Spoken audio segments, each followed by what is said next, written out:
大家好，我是夏妈。冰箱里面还剩下几块鸡胸肉，今天就用空气炸锅给它做一个烤鸡肉干，麻辣鲜香，特别好吃，而且也是减脂小零食。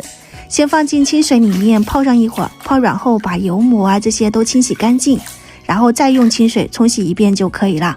捞出来沥干水分，切的时候就顺着纹理切成厚片，不要太薄，不然烤完就只剩一点点了。像这样子就是顺着纹理的。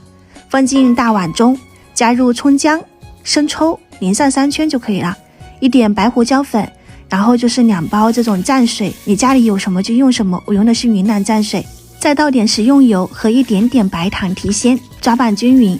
蘸水里面有盐分，所以这里不需要额外再加盐了，不然会过咸。像这样子全部拌均匀后，盖上盖子，放到冰箱去冷藏腌制1个晚上或者是6个小时。腌好后就可以开始放入空气炸锅里面烤啦。我这一片片摊开，其实最主要是想要成品好看一点，但如果是自己做的话呢，可以多放几片进去，最主要是要节省时间。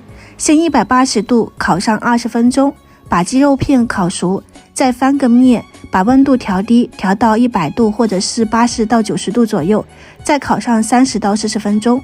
这样的话呢，麻辣鲜香又有嚼劲的鸡肉片就做好了。这个烤出来的鸡肉片和之前风干的牛肉片相对比，我觉得这个口感可能更适合我这个牙口不好的。它其实没有那么干，里面是能够吃到这种肉香，又不湿，而且很有嚼劲。我感觉真的适合大家去试一下，想吃就点赞收藏起来去试一下吧。喜欢我的视频记得关注我，我是夏妈，下次再见。